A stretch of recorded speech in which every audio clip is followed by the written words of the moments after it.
시청자 여러분 안녕하십니까. 지금부터 저렇게 한번 정도를 시작하십니다. 자, 이번 시간에는요, 지금 이제 제주도 별장에 대한 이 후속 보도가 연일 계속되고 있습니다. 그래서 저도 항상 신속하게 이제 정확하게 빠르게 이제 전해드리고 있는데, 지금 후속 보도에서 제기되고 있는 여러 가지 문제점들을 집중적으로 다시 한번 보도를 해드리겠는데요.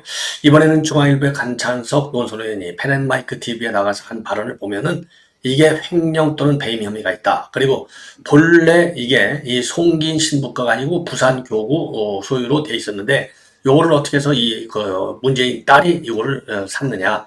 이거 수상하다는 것이죠. 그런 측면에서 횡령과 배임 요거를 기준으로 문제 제기를 하고 있는 상황이 되었고요. 자, 요거는 이제 하나 말씀드리겠고, 그 다음에는 여전히 부정선거. 왜냐면 이제 공소시효가 거의 마무리되다 보니까 여러분들께서도 굉장히 궁금할 것인데, 지금 장제원 박사는 이제 부정선거를 중심으로 해서 지금 이제 문제 제기를 하고 있는데, 장제원 박사가 얘기하는 부정선거라고 하는 것은 뭐 돈 이런 거가 아니라 전자조작에 의한 것이다. 여기에 이제 핵심이 있는데요. 장제원 박사가 주장하고 있는 사람이 무려 5명이나 됩니다. 자, 이 대수의 법칙에 이제 위반됐다는 얘기인데, 요 5명을 포함해서 전반적으로 보면은요, 지금 이제, 그 재판을 받게 되는 불구속이든 구속이든 간에 총 83명인데, 그 중에 민주당이 51명, 국민의힘이 27명. 그래서, 그 여의도 권력정이 바뀔 수 있는 것 아니냐. 요런 기대까지도 지금 나오고 있는 상황이 되겠습니다. 그래서 부정선거 내용을 대체적으로 말씀을 드리겠고요. 그 다음에는 지금 이번에, 이 김포에서 불이 났어요. 지난 5일날 새벽에 불이 났는데 그거를 분석해 봤더니 북한이 보낸 이 오물풍선 때문에 불이 났다는 겁니다. 굉장히 위험 신호가 지금 나타나고 그동안 이제 우려했던 것이 현실화되고 있는 측면에서 오물풍선에 대한 각별한 대응책이 기능한 것이 아니냐. 이렇게 이제 판단이 되는 대목이 되겠습니다. 그리고 이현주가 말이죠. 이 지도부에서는 처음으로 금투세는 유예하는 게 맞다. 그러니까 금투세 유예하자는 게 이재명이잖아요. 그러니까 이재명이가 이현주한테 밀명을 내린 것 같아요. 도대체 두 사람의 관계는 어떻게 이렇게 가까워졌는지 참 궁금하기 짝이 없네요. 막판까지 이현주에 대해서 불만이 어마어마하게 제기됐지만은 죽을라다가 살아나가지고 결국은 배지를 달고 최고위까지 진입을 했어요. 요거 이재명이의 그야말로 까놓고 봐주는 이런 행태가 아니었으면 이게 가능하긴 한 얘기가 되겠습니까? 그러다 보니까 이현주가 드디어 그야말로 찐명답게 금투세 유예를 과감하게 들고 나왔어요. 이 금투세 한번 잘못 건드리면 개딸한테 얻어맞잖아요. 예. 이 정도가 되면 이재명이의 강력한 밀명이 아니고서야 이거를 목내놓고 주장할 수 있겠느냐. 그래서 여전히 파문이 불가피하게 야기될 것이다. 이렇게 판단이 됩니다. 자, 그러면요, 우선적으로요, 지금 이제 이 제주도 별장과 관련해서 말씀을 드릴 텐데, 제주도 별장은 여러분들 이제 잘 아시잖아요. 지금 현재로서는 민박, 에어비앤비로 되어 있고 이제 숙박업을 한다 이렇게 되어 있지만은 숙박업으로 지금 이 별장이 올라갈 수가 없다는 것이죠. 자, 그래서 이제 요거에 관해서 이제 그 서정욱 변호사도 이제 현지 취재를 했다. 그리고 또 법조계도 취재했다라고 하면서 밝히는 것이 이게 별장이 숙박업으로 둔갑할 수 없는 이유 중에 하나는 둔갑을 하려면은 그러니까 이제 이게 더군다나 이 문다의 소유로 돼 있잖아요. 문다의 소유로 되면서 요 별장이 숙박업으로 돼 있는데 숙박업을 하려면 문다혜가 제주도에서 최소한도 3년을 거쳐야 되고 그리고 집중적으로 6개월을 살아야 되는데 그런 흔적이 전혀 없다는 것이죠. 그리고 정말 숙박업을 제대로 이게 그야말로 법률적인 그런 규정에 맞게 했다면은 반드시 숙박, 민박 이런 간판을 밖에다 달아야 되는데 요 제주도 별장의 경우는 그게 전혀 안 달아 있어요. 자, 이거 보십시오. 요게 지금 여기 이제 이 물가가 지금 잘 안 보이는데 바로 바다의 맨 왼쪽에 있는 게 이제 별장이에요.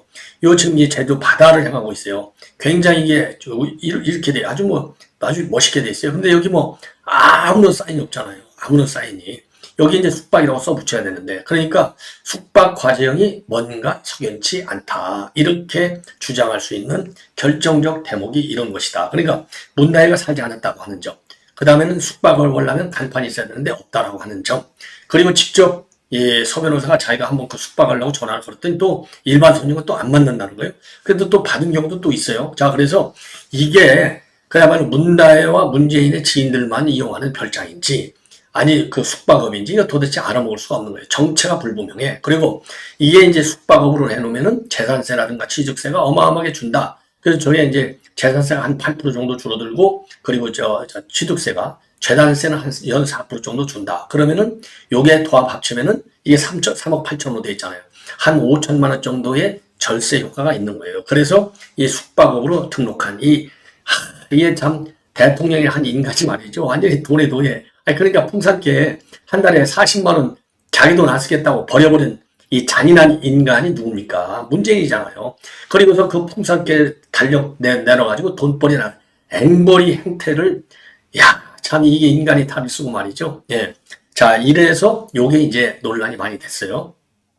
그래서 지금까지 된 것은 과연 문다혜 거를 갖다가 송기인 신부권을 했다. 그리고 탈세 혐의가 있다. 그리고 3억 8천원 한 것은 공시지가를 기준해서 3억 8천이라고 매입 가격을 책정한 것이다. 실제 가격이 아니다. 그리고 실제 가격은 9억 10억이기 때문에 6, 7억 정도의 매매 차익이 현재 기준으로 지금 발생하고 있다.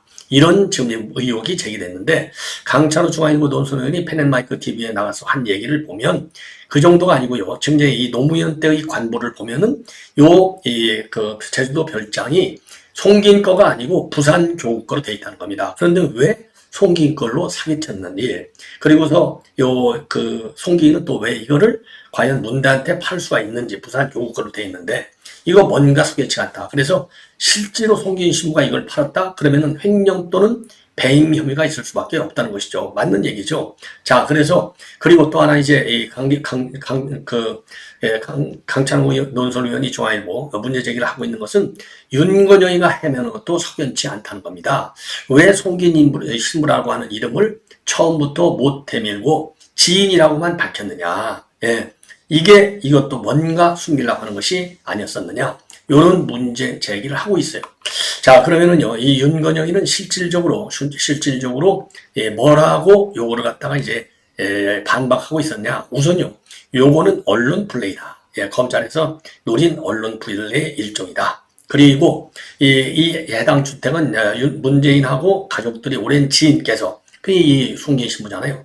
30년 동안 보유했던 개인주택이라고 그랬는데 요게 송기인 신부가 한 게 아니라 부산교구가 보유했잖아요. 요것도 거짓말인 거예요. 그래서 문재인 가족이 제주도 방문 시에 가끔 이용했다. 그리고 공유 숙박을 위한 사업장이고 사업장 등록도 돼 있다. 그러니까 이제 등록 절차에 뭔가 불법이 개입했을 가능성이 충분한 것이 되겠고요.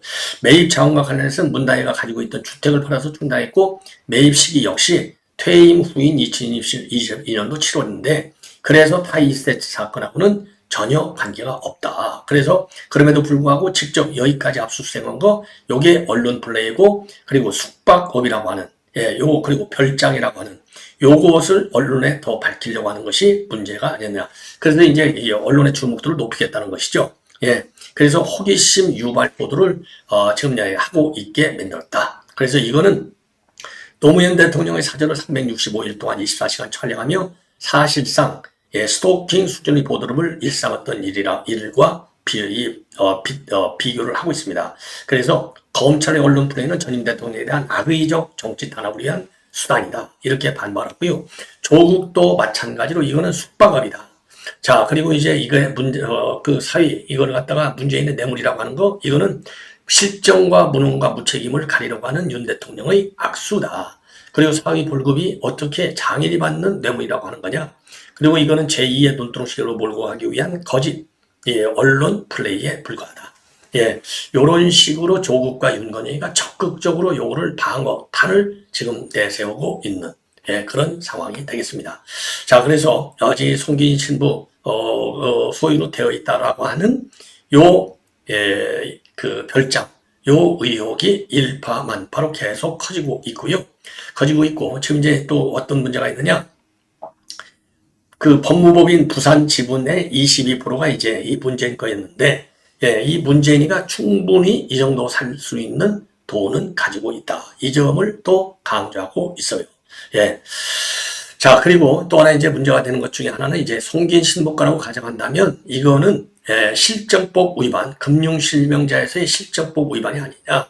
그래서 시민 단체들을 갖다가 불법, 편법, 자금 운영을 도와준 것이 아니냐.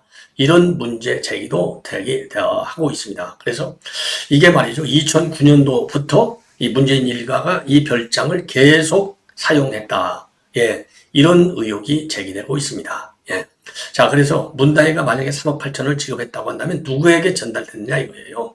그래서 별장 대금을 허위로 매각하고 돈을 받을 사람이 이 송기인 신부는 아니고, 그렇다고 한다면 계약서만 존재하고 있다고 하는데 이 계약서도 이게 가짜 계약서일 수밖에 없다. 이러한 제기를 하고 있습니다.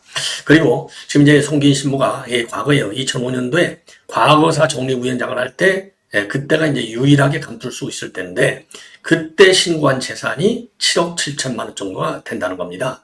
자, 그런데 그때 뭐냐? 요때는 재산 신고 중에는요, 이 예금 통장에 들어가 있는지 150만 원이고 자동차가 유인하다고 밝혔다는 겁니다. 예. 그런데 이게 그러면 송기인 신부가 그 당시에 가지고 있던 신고액 2005년도 12월인데 요때 재산이 어떻게 해서 7억 7천만이나 갔느냐? 그렇다고 본다면 이게 뭔가 수상하지 않다고 볼 수 없다는 것이죠. 예, 왜냐하면 이 가톨릭 정관에도 부동산을 가지지 못하도록 되어 있는데, 예, 이게 그러면은 본인 재산 중에 토지가 많은데 다 그게 교우 것이다. 예, 교우 것이다 라고 밝혔어요. 그러니까 이게 7억 7천만 원이 교우 거라는 거죠. 그런데 이제 교우 건데 왜 갑자기 송기인 신부 거로 바뀌었느냐? 이런 의혹이 계속해서 제기되고 있는 상황이 되겠습니다. 자, 이 정도로 해서 이제 말씀을 이거는 마치고요. 그 다음에 이제 부정선거와 관련해서 지금 이제 대대적으로 지금 문제가 제기되고 있는 가운데 지금 검찰 수사 대상으로 올라와서 검찰이 본격적으로 수사하고 있는 민주당 의원이 11명이라고 합니다.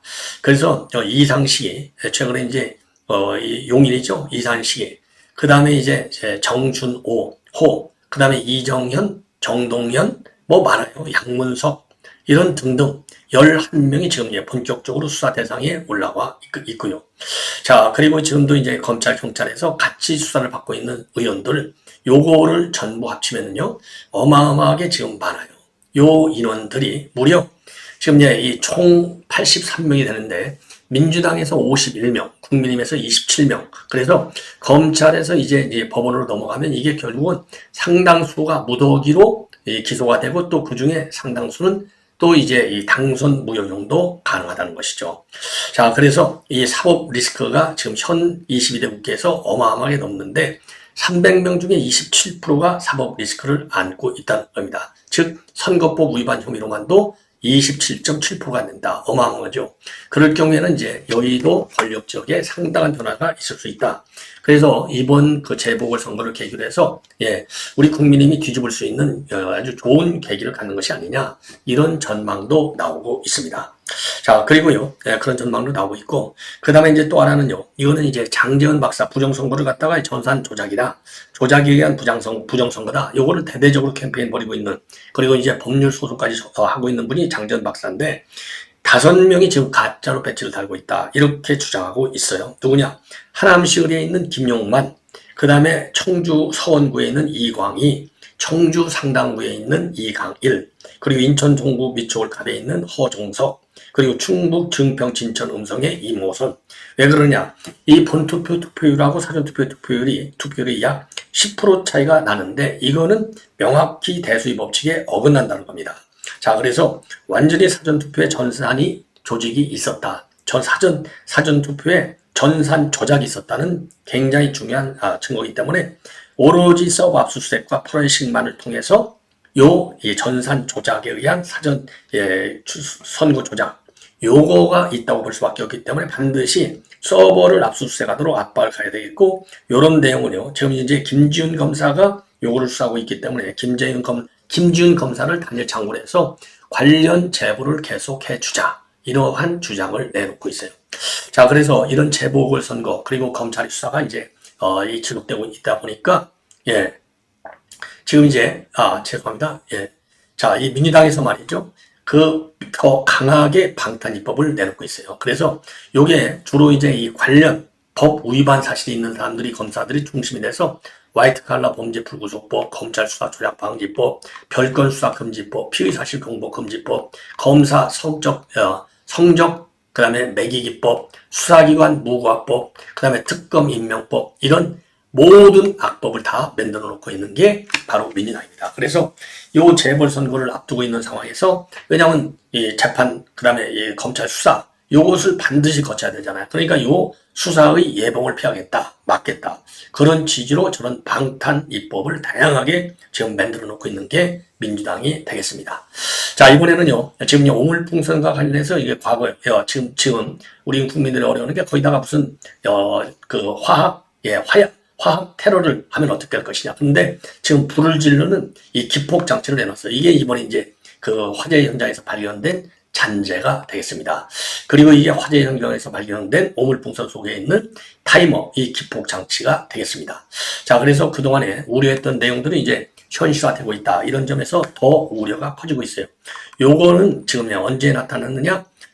지금 이제 김포공항의 근처에서 화재가 발생했습니다. 자, 이 김포공항 근처에서 이제 화재가 발생했는데요. 예, 이게 9월 5일 아니고 9월 8일입니다. 새벽, 그러니까요. 새벽에 발생해서 이제 불이 이제 밤에 꺼졌는데, 김포공항하고는 불과 2, 3km밖에 떨어져 있지 않다고 합니다. 자, 그런데요. 예, 죄송합니다. 요게, 그러니까 9일 오전 새벽에 불이 났는데요. 오전 3시 20분에 불이 나서, 이제 어제 오전 30분쯤에 요 기폭장치하고 종이 잔해물이 발견이 됐다는 겁니다. 예. 이게 불은 5일날, 그리고 이게 기폭장치. 그러니까 북한이 아주, 타이머까지 거기다가 오물풍선을 집어넣어갖고 화재를 유발하는 것이죠. 근데 이게 지금은 그래도 이제 화재도 큰 문제지만은 여기에 화학 테러를 만약 벌릴 경우에는 어떻게 할 거냐. 그런 점에서 이게 간단치 않다. 이렇게 보여져요. 그리고 이번 화재로 인해서 인명피해는 없었지만은 1억에서 2억 원대의 재산 피해를 봤다고 합니다. 그리고 1시간 17분 정도 있다가 이제 불을 이제 잡기는 잡았는데, 오물풍선의 기포장치 추정 물체가 발견된 것은 이번이 처음입니다. 자, 그래서 말이죠. 이제 정확한 관련, 이거는 이제 또 분석을 해야 되겠죠. 이 분석을 할 예정으로 있는데, 다양한 대책의 강구가 시급한 것이 아닌가. 자, 이렇게 판단이 됩니다. 자, 이 정도로 이제 요거는요, 이렇게 이제 말씀을 마치도록 하겠고, 마지막으로 이제 한 꼭지만 더 말씀드린다면, 이현주가 이 이재명이의 밀명을 받은 게 분명합니다. 그래서 민주당 지도부 측에서는 유일하게 맨 먼저 금투세 이거 유예하자. 이게 내년 1월부터 시행하게 돼 있잖아요. 유예하자. 이런 주장을 했어요. 그것도 공개적으로 했습니다. 바로 지금 이제 회의를 통해서 최고위에서 공식적으로 얘기했어요. 그래서 이제 왜 그러느냐? 대한민국 주식시장을 선진화시킨 다음에 시행해도 늦지 않다. 그러니까 지금은 주식시장을 좀 키워야 된다는 거죠. 왜 주식시장을 키워야 되느냐? 지금 이제 이 계층 이동의 유일한 사다리가, 전에는 이제 부동산을 갖고 있는데 지금 집값이 너무나 올라가기 때문에 부동시장 갖고는 자기 계층 사다리 이동을 하기가 어렵다는 거죠. 그래서 금융시장에 참여를 해야 되는데, 요거 금투세가 들어가면은 1,400만 명이 되는 이 투자자들이 과연 요거 견뎌낼 수가 있겠느냐 이거죠. 그래서 아무리 소득이 있는 곳에 과세를 해야 된다고 하지만 그 원칙, 그거는 잘 됐다. 나도 찬성한다. 그러나 금투세를 무리하게 시행할 경우에는 1,400만 명의 국민들이 투자 손실 우려에 대해서 심리적 부담이 느낄 수밖에 없는 것 아니냐.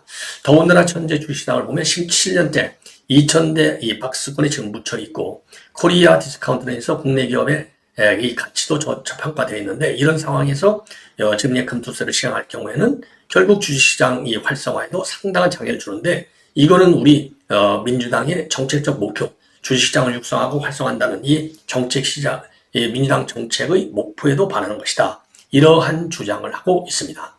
자, 그래서 지금 이렇게 이제 민주당의 지도부 중에서는 이제 이현주가 처음으로 이런 얘기를 했고요.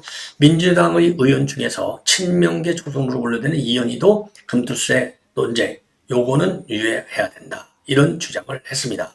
왜 그러느냐? 지금 이제 우리 주식사에서 1억 원 이상 고액 개인 투자자는 전체적으로 5%로 최소로 잡아도 50만 명 정도가 되는데, 이들의 반대와 조사 저항을 무릅쓰고 금투세 도입을 주장하는 것은 선거는 포기해도 괜찮다. 이러한 인식을 줄 수 있다는 것이죠.